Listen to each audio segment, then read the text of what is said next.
What is happening, people? Welcome back to Scarthy's First Talk. Disappointing start to the season, I think, is a fair and fairly relaxed word, if you like to use, after we dropped 2 points against the Foxes. Had a lead, we blew it. We will get into it. I'm very keen to get your thoughts and comments below, also to get Lewis's thoughts. But Lewis, how are you?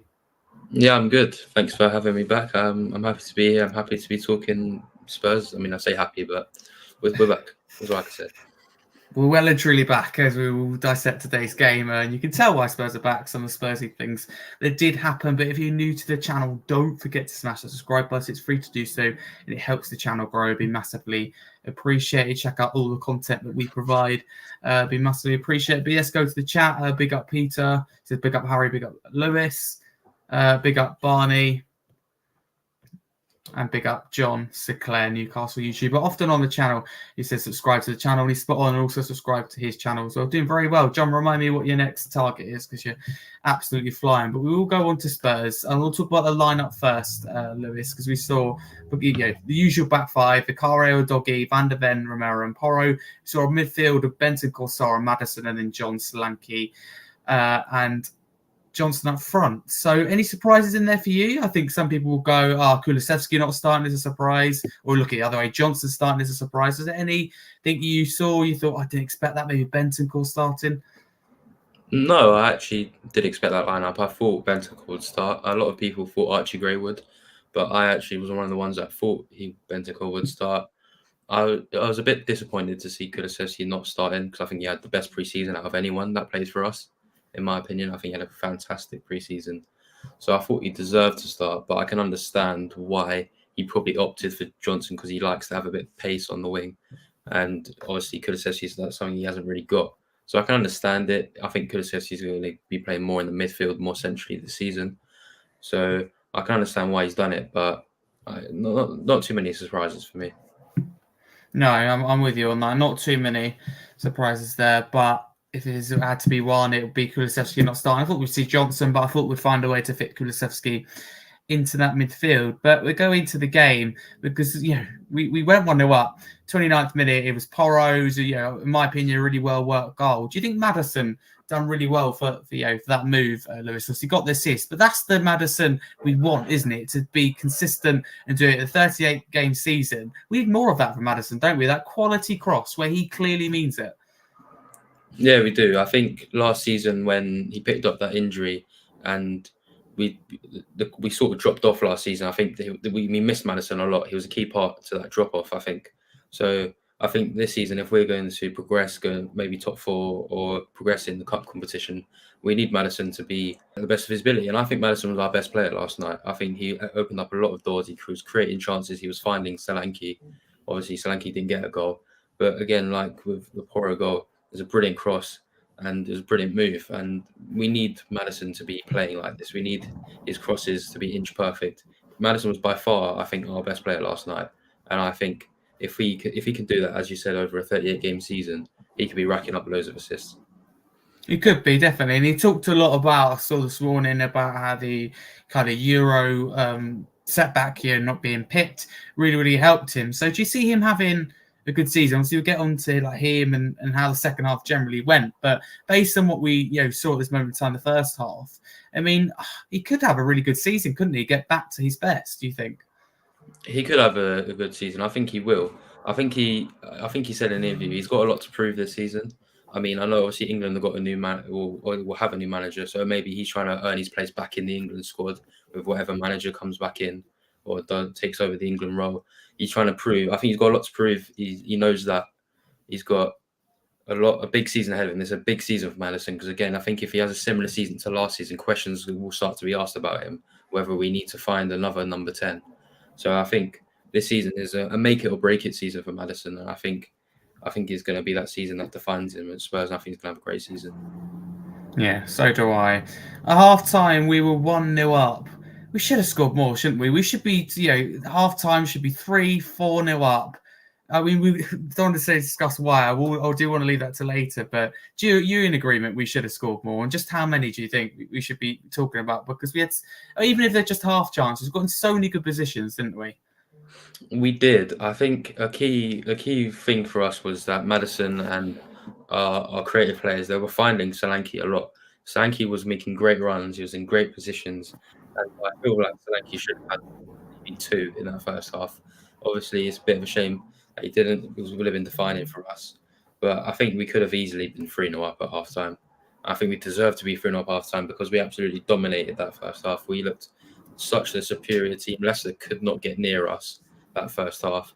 And if we did score maybe even one more chance in the first half, went up 2-0 up at half time, I think that could have been a defining moment in the game, and I think we would have gone on to win it. Yeah, definitely. And we will get on to a frustrating moment now, and that is where Leicester get the equaliser. It's the 57th minute, and of course, it's Jamie Vardy. I mean, before we get into the goal, Lewis, you under the kind of same feeling as me and quite a few Spurs fans that when we saw his name unexpectedly on the team sheet, we thought, oh, here we go again. It's going to be a goal against Tottenham. If it's not, it's going to be an assist. He's going to cause us problems. It's just so predictable, isn't it? It was. I knew, but when I saw him, the hour and 15 minutes before when the lineup come out, he said, and Vardy was on there, and I was like, okay, this guy's definitely going to score. I knew it because it was just written in the stars. I felt like no one knew he was going to play. No one apart from him and the manager knew he was going to play properly. His teammates probably didn't even know it. I mean, it was that under the radar. No one knew that was going to be happening. So it was a big shock to see him, and to even play about 80 minutes when no preseason was pretty incredible on his path. I think. Yeah. I just, it was so annoying and frustrating when I went in because we just weren't marking him at all. We left him open. So it was just the most frustrating thing I've witnessed in a while as a Spurs fan point of view, because it's just so predictable. You see him lurking in the inside of the box. No one's marking him. And the cross wasn't even that good of a cross. It's just because no one's marking him. It's just frustrating. And we have tall, Van der Ven and Romero, they aren't short people. As long as they could headed these crosses out, it was so frustrating. But Leicester, that was probably their best chance of the game, and they took it. Something we needed to do more of. To be honest with you, it's probably their only chance of the game. Their only chance that was worthy of the goal on the XG sheet. And you look at it, and I thought, oh, Leicester's was higher, or even come the end. But they're both really small goal differences. You're getting so many good positions. But you mentioned there, the goal itself, Vardy was unmarked. That, for me, is unexcusable at this level. Regardless of whether Vardy's carrying an injury or not, his age, whether he's still got it or not, if anyone in that Leicester team is going to score a goal, it would be Jamie Vardy. Not just because it's Tottenham, but because he's a striker. The only striker. Reed isn't going to score. Midfielders isn't really going to score. It's Vardy. You keep an eye on a striker. And it's just crazy. I can take us conceding to Leicester on the first day away. I don't think at the start of the day a draw would have been a disaster. It would have been frustrating, but not a disaster. It was the fact that we threw it away. But who do you say is at fault? And I don't like to blame people, but I think we have to with this goal. Who's at fault for that Vardy goal? Because he's just allowed too much time. We could still, he's still now. We wouldn't get a player come across to him. Even if the game was still playing now, he had 10 yards to himself. He could have taken 100 touches. So who's at fault for you? I personally blame actually the whole defense here, and I'm not going to name a whole person. I'm going to call all of them out, and I say that because there's no communication going on there. They're all ball watching. None of them are watching Vardy. They're all watching the ball, and that is, I've seen it loads of times at Spurs. I've seen it for the last 10 years, even when Alderweireld and Tongan where you're playing. Sometimes your head switches off and you're watching the ball and no one's watching the man. I blame all of them. There's none of them are talking to each other, communicating. Even the goalkeeper, not really. There's no communication going on whatsoever. They're just all staring at the ball, watching past, and then they're looking at the ball and they realise, oh, Jamie Vardy's right there, and it's too late. No one can do anything about it. So I think our defence individually, if you go name by name, you think that they're quality players because they are quality players. But I think for some reason, when you stick them in the back forward, there's something's going wrong, and I don't know what is going on wrong. Do you think it's the system, or are they just not as good as we think? It could be both. It really could be. I mean, I think our fullbacks, I don't know, but I mean, players like Porro, who score a goal, do great attacking returns like that. You think, oh, he's a fantastic fullback. But then defensively, he never really backs it up. And I think it's a shame because, I mean, you could make the argument, Romero won loads of stuff with Argentina, one of the best centre-backs in the world. I think he is one of the best centre-backs in the world. The top 5-10 centre-backs in the world, for sure he is. But for some reason, when he plays next to Van der Ven, who I think Van der Ven has the ability to be one of the best centre-backs in the world with his abilities, for some reason, when they played together, I just don't know why. We're just conceding so many. But even for that goal, there was a graphic that I think it was Lily White's Spurs, I think, put on X as a picture of them. The back four's completely disjointed. Romero's 2-3 yards deeper than anyone else. It's basic stuff. And you mentioned there, Romero, World Cup winner, top centre back. For me, actually, yeah, probably go top 10 at the time of the world. Has potential to be definitely in that top 5, top 3 even. Yeah, if not one of the best, who knows? But I just think it's really poor at this level. Sunday League stuff, you'd be fuming if you didn't mark a player. It's just the same thing we're seeing over and over again. But the 78th minute, Bentancur was substituted. So, firstly, as part of the channel, we do wish him well. It didn't look good. So he will miss the Everton game. Concussion rule, I believe, is a week. I don't think he'd be rushed back either, will he, Lewis? It didn't look good, did it? No, it was bad. He was down for quite a while, and it was worrying. I think it was just one of those things, and it's a really shame for him because throughout his time at Spurs, he's always had an injury issue. I know that he had at Leicester again when he had that. I think his knee injury, he was out for months.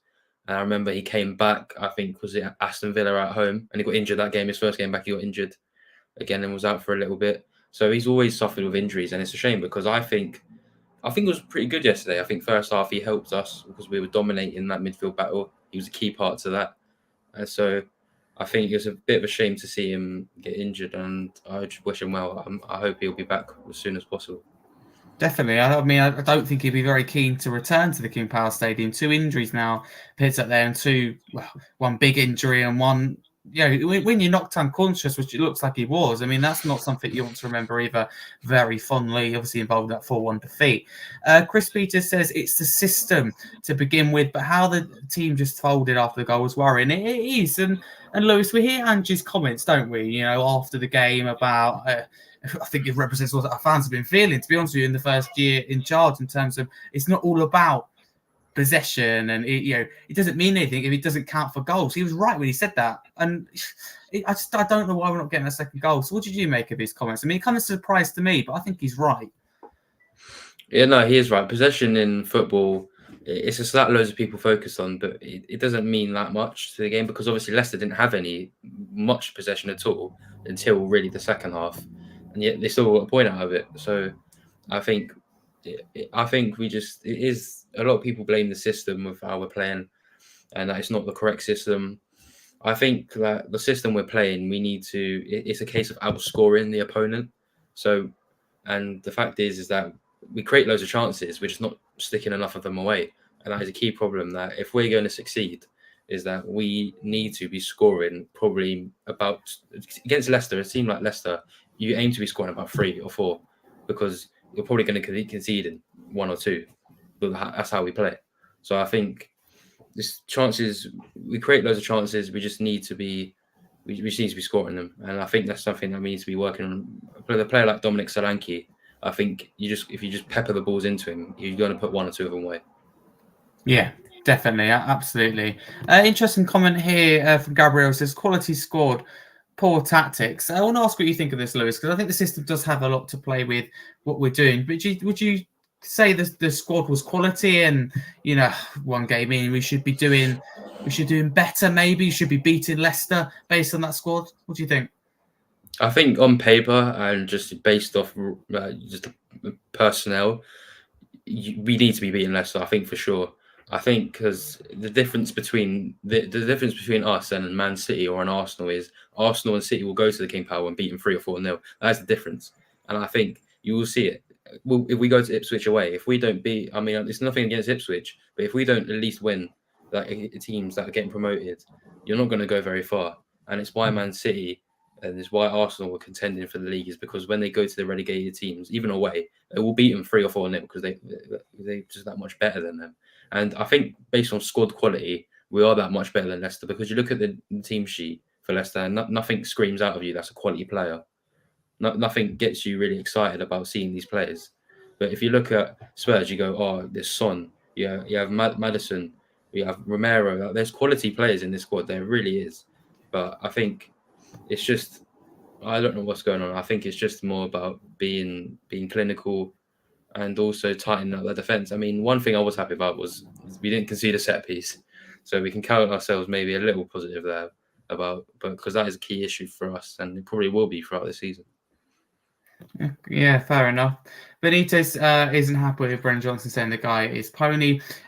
Benito, tune in to the end because we're going to talk about a few individuals like Son Johnson as well as that Solanke's debut and different bits. So I do want to focus a big segment on Johnson because some people have been saying he hasn't done well in that game. So we will definitely mention it. Chris puts a question in the chat saying, do you think Angie is scared to start with Bergevall and Odegaard just in case they're young and inexperienced in the Premier League? I'm actually going to answer this. I don't think he is. I think that, you haven't mentioned Archie Gray there, but I think he trusted Gray a lot in pre-season, a lot of different positions. He's quite quick to get Bergevall on, and rightly so last night. I think Odegaard, when he's available, will get a fair, share of minutes, if you like. I think it's a good problem to have. Well, I don't know about the tap, but generally across the team that we've got more depth now. Would you say, Lewis, that he's scared to start with? Maybe scared to start, maybe, but I don't think he's scared to give them minutes, is he? No, I don't think he is, because if he was scared to give him minutes, I don't know why he would ask to buy them. Because he would, if you're not going to buy someone, if you're not going to use them, or at least you'd hope so. He wants to develop these players. He wants to give them minutes. And Bentancur being out for Saturday, and obviously I know we might talk a bit about Isbasuma later. I think this is Archie Gray's time on Saturday, and I think he deserves to start. I think he will start, and I think this is where a player like Archie Gray, although obviously what happened with Bentancur, we don't want to happen, but I think it's an opportunity for someone like Archie Gray to get into that team and establish himself and maybe be an undroppable player, because I think Archie Gray in 5-6 years' time maybe I think he'll start for England in the national team. I think he has potential to be one of a fantastic midfielder. And I think this Saturday, he'll start this Saturday based off what has happened previously. And I think he may solidify himself in that team. Yeah, okay. Before we move on from Bentancur, how big a miss do you think he'll be? I'm going to put it out here. I think he's our best midfielder, maybe along with James Maddison in terms of ability. I think he's been very unlucky with injuries, different managers. It hasn't quite clicked for him consistently in a Tottenham shirt. But I think he's got the natural ability to unlock a defence and just has that quality. I think can play the 6, can play the 8. Wouldn't have a problem playing it, even maybe occasionally as a number 10 with that creative side. We've seen a real pressing side to him, that hunger to win the ball back under Conte at times, even under Ange at times. So I think this is a real player. I do think it'd be a miss. Do you think it'd be a miss, Lewis? I don't think he necessarily stood out to me last night, but I think in terms of what he can offer, and it's just another player that out of the squad that goes missing. It's never good, is it, when you get a player injured, even if they're not fantastic? No, it's never good. I think he is a big miss, because I know that with Ange, he's never really had consistent minutes. He's never really got into that first team of Ange, because I think Ange probably prefers Pep Marcel, which I don't mind that. I think Pep's a great player. I think it is a big miss, though. I remember, I think it was the season with Antonio Conte. I think him and Harry Kane before Bentancur's injury were probably our best 2 players that season. And Bentancur's really got the quality, and he can play anywhere across that midfield, as you said. So I think he's a big miss to us, and it would be a shame not to have him. But I think to me, as I've already said, I think this opens the door up to a player like Archie Gray or Lucas Bergvall to get into that team as a youngster and show us what they can do. Yeah, no, I do agree with you. Chris says, out of the new players, Gray looks the worst in pre-season. Okay. I'd like to see Bergvall, Spence and Odegaard in front of him. Okay, fair enough. I think that a lot of people look at Gray in pre-season and go, he was very good. I've seen some go, he wasn't very good. But I think we have to put into context that we're out all our centre-backs until the last game where Dragson was available, and Gray was kind of, pushed into other positions, maybe volunteered. Even better if he did. He stepped up, I think, and played other positions. And he made a mistake that I remember well, maybe another one as well. But for me, he was played out of positions. I think it's hard to judge him on pre-season. You were a fan, though, weren't you, Lewis, of Archie Gray in pre-season? Do you think he was one of the stand-up performers? Chris doesn't think he was here. In fact, thinks he was one of the worst. I thought he was quite good. I generally did. And I know it's pre-season. I'm not going to read too much into pre-season, because you never can. Because to be completely honest, a lot of people last night would have started Bergvall ahead of Maddison based on pre-season. But Maddison was our best player last night. I agree. That's my view. I don't know if people agree with that. But yeah, you got the assist. And a lot of people, if you looked on X or Instagram, would have everyone been saying Bergvall needs to start. Bergvall needs to start. So pre-season cannot be judged, in my opinion. But I still think Gray had a really good preseason, and I think that because he played loads of games at centre back, never played centre back before, and I think when our first preseason closed behind closed doors preseason against Cambridge, he played right back. I know he played right back a lot for Leeds last season, but he's a natural midfielder, so I think there's versatility in him. I think he had a good preseason at centre back, and I mean, for someone who's 18-year-old and to still, he was probably our best defender throughout preseason until Romero van der Ven came in. So, and to be a makeshift centre back and still probably be our best defender is I think that's pretty good of him. So, I wouldn't say he had a bad preseason. I think he had a good preseason. He had a good preseason. Of course, it can always be better, but I'm absolutely in agreement with you. You can't judge off of preseason at all. Yeah, Bergvall looks good, but and looks like it could be the next big thing. Everything you hear and see, but I don't want to get carried away yet. It's not good for him either. Before we move on to the rest of the game, Rinketic says, if someone came in and was like 20 million for Jed Spence, would you say yes? I'm going to answer this firstly, no. At this moment in time, you could ask me in January, you could ask me in the summer. It might be a different answer, but right now, just to go in with an injured Porro into at least until January is something that I do not want to be doing. Calling Emerson Royale back on some dodgy deal. No, I don't know what would happen if it was. I mean, Jed Spence, I think, will play at the weekend. I think he'll play the next couple of games. So, no, nothing, not any price at all would make me sell Jed Spence this summer because Porro is injured and because we haven't got a backup right back. Lewis, again, someone you're a fan of. I mean, you talked about Archie Gray earlier, also Jed Spence. It'd be crazy to say yes now. What about in January? I don't think maybe it depends on how he plays, but I think you just I not for now. I think because we're linked, a lot of things coming out or other sources, whatever, saying about Vanderson from Monaco. That's about 50 million, and I'm not. I don't think Spurs are in a position to sell Spence for 20 million and then fork out another 30 million for the same position, which I think Spence is just good enough to cover in the first place. And so I think 20 million. I mean, I'd say I think if this was last season, or I'd probably go yes. But I think now, he solidified himself into our squad. I think Ange is starting to trust him now. I think he's starting to get other players are starting to trust him as well. I think he'll get quite a few minutes. I think Europa League, you look to him to get minutes, and if Porro's out, get minutes.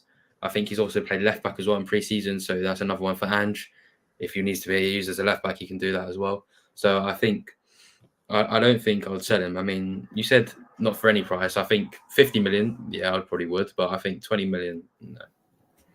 Yeah, no price realistically. I think that we're going to get, even if someone said 30 million. I think that in January, yes, absolutely.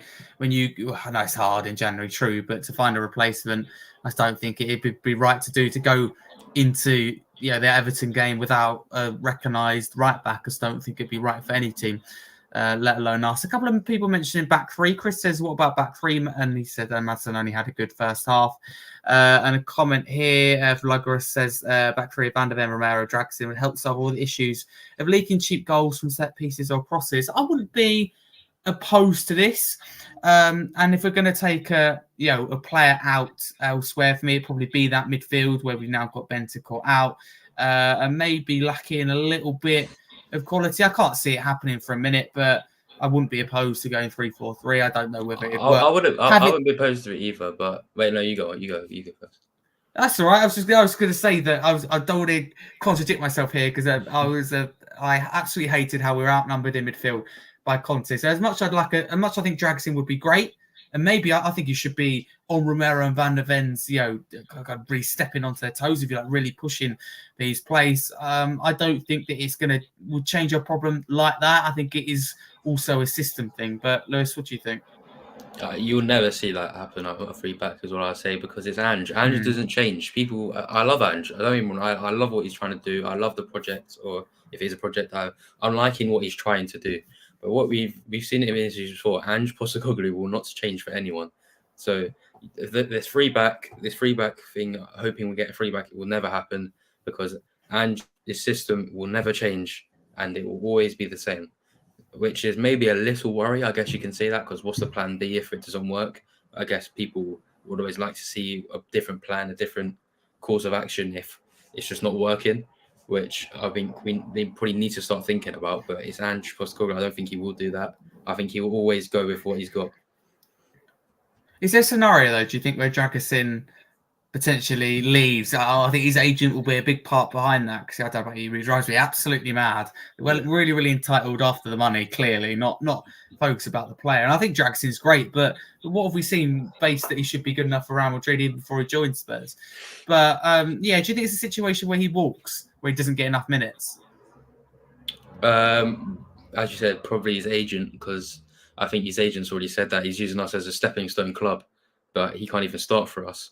So I think his agent, the agent needs to get his head screwed on a little bit because his agent is absolutely awful. But I think if I'm Dragusin, I think he deserves a chance. He definitely does deserve a chance because I think last season a lot of people criticised him when we lost 3-0 to Fulham. I think a lot of people criticised him in that game, but he was thrown straight in, and I thought it wasn't. None of the goals really his fault. And I think last season when Odoji got injured and Van der Ven was pushed out to their left and Dragusin covered left centre back, I thought he was pretty good most games. I thought he was a good player. So I think he does deserve a chance. And I think maybe having Van der Ven and Romero as nailed on starters may be a little issue because I think you just need to maybe just test it out, see if Dragusin can get ahead of one of them. You never know, it could help. It might work. So I think Dragusin deserves minutes. I'm a fan. I think he was brilliant in the Euros. I said there, he was amazing in the Euros for Romania. But you can't go just solely off the Euros. I think he needs to be integrated into the squad because I think he's too good of a player to just sit on the bench most games, if not every game. Yeah, Rinketic said I'd play Bentancur, Berger or Maddison. That'd be a dream midfield. I'd love that. Gabriel says, did Ange start Brennan Johnson over Kulusevski because he's an expensive sign? No, I think that Johnson probably suits his system more with the pace. And I look at Johnson, whatever you think of him, his numbers, what was it, 15? It was like 10 goals and 5 assists last season. Or the other way around. Yeah, I think that's pretty impressive for someone who only played 2/3 of the season. The transfer was completed late into that window. It took a while to break into that first season. His first game that he started was Wolves away. I could be wrong where he scored. I know we lost that game, but he got the opening goal in that second or third minute. So no, I don't think it's that. I think we will get onto Johnson. Promise you, we'll get onto Johnson later, but I don't think it's finished the article yet, but I think patience is needed. We're going to bring up Benito's comment if it lets me, saying Maddison is a fast starter. Let's see if he can stay in. Absolutely. I don't want to judge just yet. No, thank you very much for the comments. Do keep getting involved. We will move on for now. Lewis, it did end 1-1. Are you under, kind of same feeling, the same boat as me, if you like? There is 2 points dropped. But not only that, it's carbon copy from last season, isn't it? We can't get that second goal. Okay, that happens sometimes. But we concede. Okay, that also happens sometimes. But then we crumble and we can't find a way back into the game. Yeah, I think you're absolutely correct. I think it's a real shame because I think we have enough quality to be going 2 or 3-0 up, and it always seems to happen with us that we go 1-0 up, it stays 1-0 for a long time, and then they get that goal in the second half, and then we just don't find a way back into the game. It happens a lot. I think because I don't really know why it happens. I just don't know if we get frustrated after a while because our players know we deserve more, yet we don't have what we deserve. I don't know if our players start to get frustrated. But I think that second half, I don't know what was said at half time, but we just started very poorly, and I don't know why, because our first half performance was so strong, and it's so annoying to see as soon as the second half starts, our heads just almost drop for no reason, and I don't know why.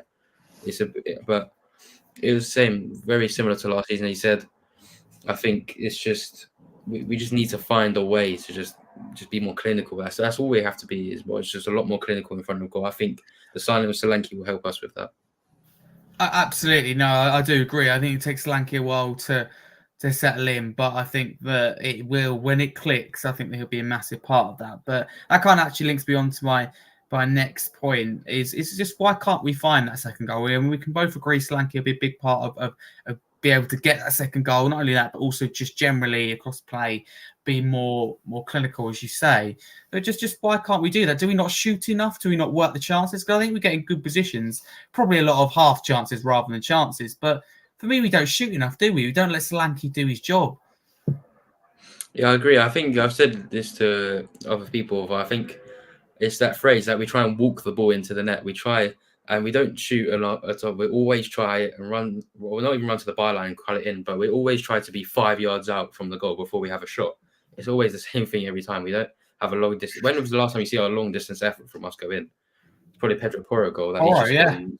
It's probably Porro's going, sod it. You know what? I've had enough of this. When it's 0-0 at 80th minute, let me just have a crack. Don't blame him. Yeah. But I think we always try to work the ball into the box and be as close as possible to the goal, so that all he needs is a little touch and it rolls into the net. And I see it, and I think it is frustrating. We just need to have more shots. I think when you have players like Son and Solanke and Maddison, shots will probably fall in because of the quality they possess. Yeah, no, I do agree with you. And I think we try and work that perfect move. We try and work that kind of tapping. And that's fine in pre-season against the nobody or your K-League All-Stars who are a made-up team, and everything like that. And I think that, again, you can't learn a lot from pre-season, but it's okay to do that then. But you can't be like, I just trying to think where we want to be. We get to, say, Champions League. We play latter stages, Real Madrid, your Manchester Cities. You can't be faffing around. Your chances would be slim pickings, even if you are a attacking team or possession-based team. That goes back to my point of even the best attacking teams or the best possession-based teams are recognised as a big difference between the two. Sometimes you both need to be good defensively, and you both need to learn how to mark. Zonal marking was a big problem with Jurgen Klopp's Liverpool in that first season. Then he scrapped it. He's happened with a lot of managers that looked at it come in, it hasn't worked, and it's been scrapped. Arteta with Arsenal, not necessarily in terms of zonal marking, but from a set pieces issue. So they went and not only recruited, but changed the style of defending, if you've noticed very, very carefully, and go back and do a little bit of research on it. So, we've just got to work defensively. And it sounds silly when we have a good defence, but it's a really simple thing in football to mark. You can't lose a slow, injured 37-year-old. How are we going to keep eye on Haaland? It does worry me a little bit, but I want to move on to Pedro Porro because he came off at the end. We have mentioned Spence. How do you feel about Spence, stepping in, let's say for Everton, I think he will, instead of him? Do you feel comfortable? I certainly do. I'm more worried about set pieces, the midfield. I'm not worried about Spence, are you? No, I'm not. I think he'll be fine. I don't think he'll be out of his depth. I think he's good enough to fill that gap. I mean, Ange wouldn't have kept him around. He would have shipped him off if he didn't think he would be good enough to play in the Premier League. So Andrew's probably comfortable with starting him. I'm comfortable with starting him. And we've got much bigger issues than just the Jed Spence starting a right back. And there's no need to move or change the system, whatever. Because if Jed Spence can fill that void, he's more than capable of doing that. He is certainly more than capable, and I'm with you. I'm not worried. I think Porro will be a miss. I think Porro is probably better suited to the system, if you like. And of course, would rather Porro start. I don't think it's any secret, but I have no worries about Spence stepping in and doing the job. I don't think I don't want to spend too long discussing Spence, but I don't think anyone's ever questioned his quality or his potential or what he has to offer. It's always been an attitude thing with him, and what you hear from Ange, even not just reports, but what Ange has said about him and his coaching staff. He does look good in terms of attitude. He's come on in training and got the job done. Arthur says, same old Spurs, assuming you're not Spurs supporter. It's the same thing. It's the same as last season. So, and that's when you become a kind of laughing stock. Rinketic says, what if a doggy Mickey Coutinho drags in, stays back kind of like City style? Well, I think that will give ourselves a lot better chance. But I want to focus on individuals. We'll do Dominic Solanke first, considering his debut. So, Lewis, I want to know what you thought of his debut. Quite mixed. I think he definitely could have scored, but based on the chances he had, I feel like he could have scored maybe one or two. Bit of a shame that he didn't. But I think there's positives you can take from it. That we finally probably have a striker that's making intelligent runs, who's finding great space, who's getting found, because we didn't have that last season. So because Son up front doesn't work. He's not that. He hasn't got that sort of striker ability of finding the space, making those intelligent runs, being in the box. That is what Solanke offers us. And now you can already see from Maddison. Maddison's got someone to swing the ball into. Our wingers have players to swing the ball into in Solanke. So I think it was mixed. Obviously, he should have scored. He probably should have scored one or two. So it's a bit of a shame he didn't. I know. So people saying he had a bad debut. I don't think he was bad. I think he was just a bit mixed, average, I think. But I think it's something to build on. And I think maybe at Everton, hopefully at Everton, I really hope so, that he gets his first Spurs goal, and I think it'll only be a matter of time because he's making the right runs. He's getting in space. He's getting found, and it's just a matter of time. Yeah, absolutely. I agree with you. I mean, I was in a show in person in London, an Echo of Glory, which will be released either today, I think, or tomorrow. So stay tuned with that one. But I did say with Solanke, for me, a big part of it is, and it may sound silly, but I think it's quite a big thing, especially for strikers and professional footballers. But he went to Bournemouth being the only one in the box. Yeah, the only one who's really going to take a chance. But at Spurs, you look yesterday, there was one point I looked in particular, there were 7 Spurs players in the box. There's no space for him to shoot. Among that's not including Leicester defenders or opposition defenders and defensive players, should I say, as well. So I think Solanke works best when he's got that space, that time to think. Even in instincts, he's good, but he can't. We saw a lot of yesterday. The ball came off him and went out, or his first touch wasn't quite that because there was no space. So I don't think the way we play already suits him. I do think that he will be a difference. But I agree with you. I thought it was a fairly solid debut, not as bad as some people make out. Lucas Bergvall, though, what did you make of his little stint, his little cameo, if you like? I thought it was really promising. That drop of the shoulder, that confidence to take on a couple of players. For me, it's mainly down to confidence. That's a special kid there. I don't like to get hyped, but he looks good, doesn't he? Yeah, he does. On the ball, he looks like he can create chances, be a difference maker, have that impact in the team. Because I feel like he was definitely one of the best players on the pitch when he did come on eventually. Because he was helping, he was trying to create stuff. A lot of it was flowing through him. So I think he had a good debut. Obviously, he had that little thing with Vicario, whatever. Which I think, to be completely honest, all I say about now is that in that situation he should have cleared it. That's all I say about it. I feel like apart from that, he had a good debut. People getting excited about him on Twitter already, saying that he needs to start against Everton. I think we're getting a bit ahead of ourselves, but I think he's definitely a good player. And I think by the time Europa League rolls around, I think he could be starting.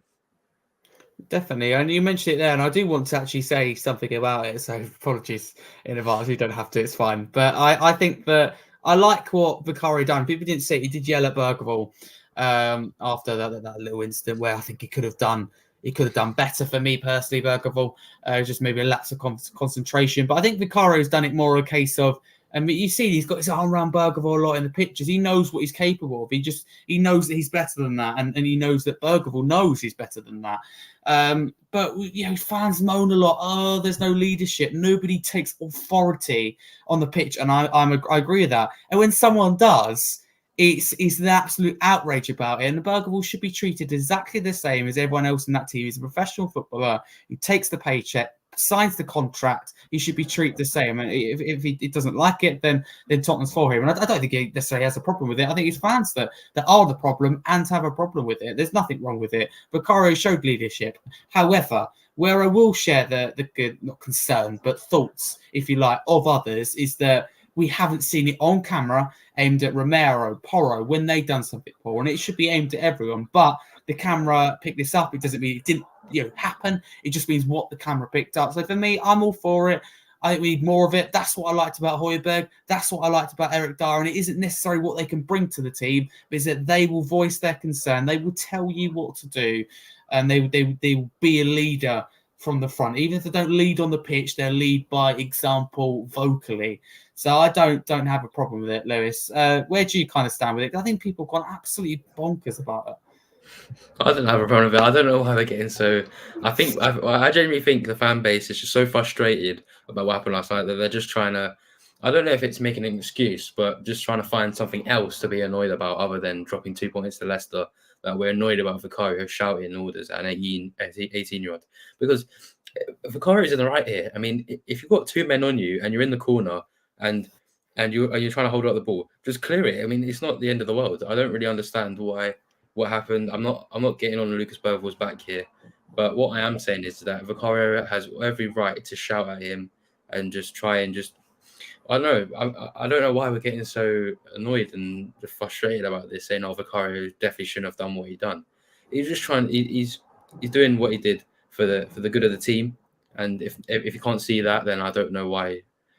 I just don't know why you have a problem with it, because all he's trying to do is trying to focus Lucas Bergvall, get him just saying, "What are you doing? Just come on, we got a game to try and kick on from."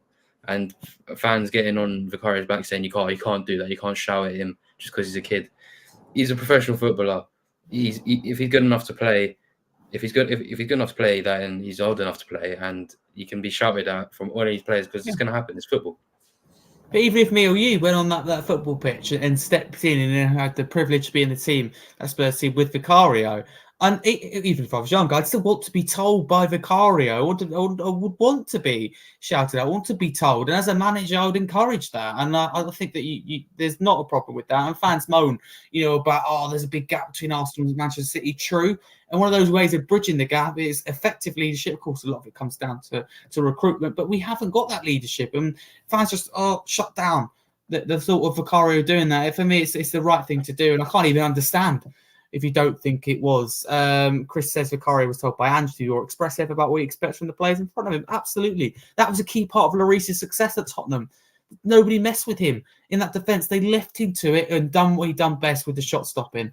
You just have to be vocal as a goalkeeper. Pickford is. That's why Everton generally are defensively good, and England are with Pickford, where he's wearing the gloves in goal. I want to move on to Brennan Johnson, because I've made it quite clear I'm a big fan of him, and I think that he had a really good season last season. But he was criticised by some fans, and he was quite quiet. So, Lewis, what did you make of his performance? I think a lot of people are taking it out of him because they wanted Kulusevski to start. I think that's a large part of it, isn't it? Yeah, it could be. I think based on preseason, Kulusevski probably deserved to start over Johnson. But again, as you said, I think Johnson on the right, it just suits the system. It suits how Ange wants to play a bit more. So I can understand it from a tactical point of view.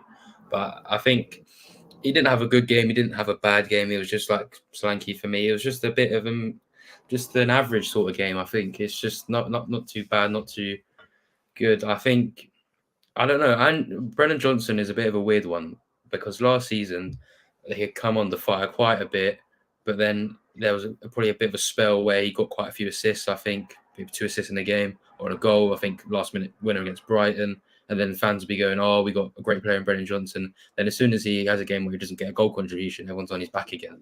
I think it's very weird with the situation with Brennan Johnson. But fans saying that you need to get rid of him, get him out of the club, whatever.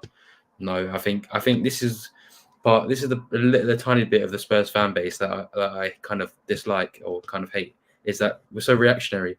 We have one bad game and you want him to leave the club. What's this all about? I don't know if they're joking or not, but I think Brennan Johnson has got a lot to offer us, and I think you just stick with him. Like our players, you might be disappointed about our players' performance last night, but there's still 37 more Premier League games. There's still the whole of Europa League Cup competitions. There's loads more games this season. So you just got to stick by the players. Absolutely. He's not a finished article yet, but he's only 22 years old. You're going to be the finished article then, and he only played 2/3 of last season. To get 15 combined goals and assists, I think is quite impressive. But the last individual I want to focus on is Son, who also came under a little bit of fire. I mean, don't you? When it's not going to be Son's day when he goes over the bar and when his touch isn't on it. It wasn't his day, was it, yesterday? But what do you make of some people saying he's finished? He can't start anymore because you want to see him on the wing, and whether he can play a 38-game league season or not, I think you're right to ask the question. But to say you're finished to a guy that had a good season, I think last season he racked up the goals again. It's disrespectful, isn't it?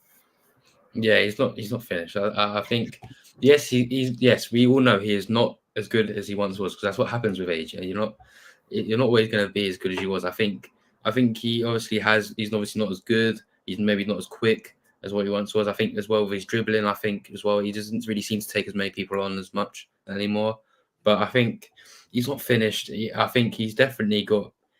I think you'll see Son starting for us for at least the whole of this season and probably the whole of next season, and I think that will be the case. But because I think he offers a lot. I think based on just sheer quality, I think he's probably one of our best players. Just because we all know it is just based on quality. And Ange picks him for a reason, so why can't fans just accept that? I don't know. I think people are just getting on because I think people were starting to like that we got a youthful squad, and then the one player that's in his 30s, and as soon as he doesn't perform, we go, "Oh, we need a better, younger option." No, I think Son is probably one of our best players, and I think you just got to get. It's just the first game of the season. It's the first game of the season. There's still a long way to go. So anyone that's not performing as well as they could be, or there's still a long way to prove, and they've still got many games to get contributions in and be part of the squad because I don't think players being under fire for one game at the start of the season. I know it's Leicester and I know it's a promoted team, but it's just one game, and it's just right at the start of the season. Players still need to get back into how it is with football. I mean, they've just come back for pre-season. They're still starting to get back into use of training and playing 1 or 2 games every week. So if Son can start clicking, he'll get firing, and I'm sure people who think he's finished will start to realise that he's actually a quality player. Absolutely. Hopefully some people will realise. But that kind of wraps us up nicely for today's show. So thank you to everyone who tuned in. We weren't planning to do this, but I just said to Lewis, look, I need to vent. I mean, this is my third show of the day. So it's been, quite a busy day, but it's been a really enjoyable one. So no, I definitely felt that we had to do this. So I really appreciate it. I mean, a lot of you guys in the chat have vented your frustration, put across some really good questions and points. So I think you've really benefited from this as well. And we really, really do value your contribution as always. Lewis, where can people find you and talk to people as well, your role within the page? Yeah, so my role within Scarfy Spurs Talk is I'm the admin. I mean, obviously a lot of the posts you might see on the Twitter or X page, whatever, is either by me or by Harry. So yeah, that's my kind of role. I just updating fans as well, and obviously I'll do the live show, the occasional or whatever live shows as well. But yeah, my personal X account, Romero17 season.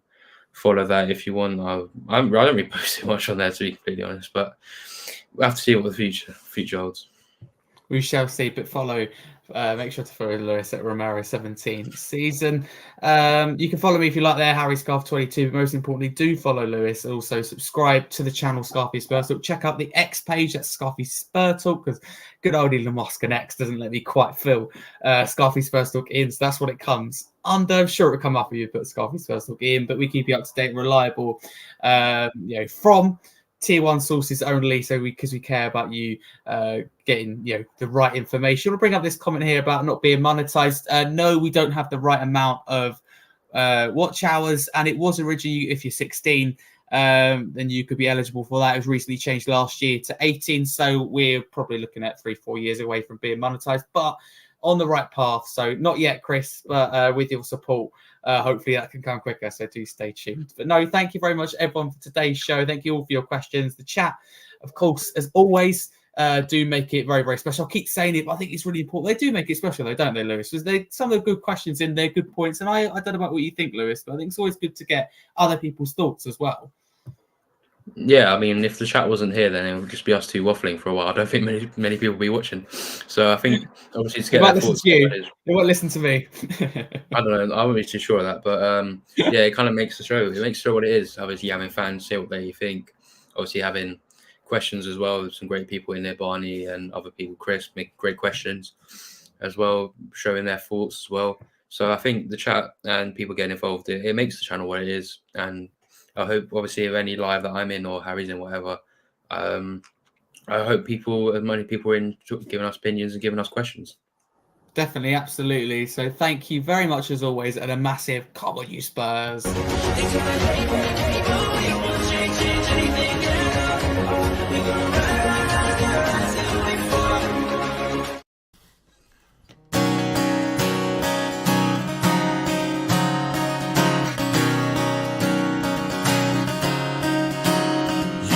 Working as a manager at Celtic Park when we met you. We picked you out, you shook us up and turned us around. You've turned us into something new. Ange Postecoglou, you know that we believe it when you say you're gonna change it. Ange Postecoglou, we're the mighty Tottenham and nobody's gonna stop them. Oh, we look so fine in blue and lily white. And then he said to me, I'm from a land down under. Postecoglou, baby. Postecoglou, oh. Postecoglou, baby. Postecoglou, oh. Postecoglou, baby. Postecoglou, oh.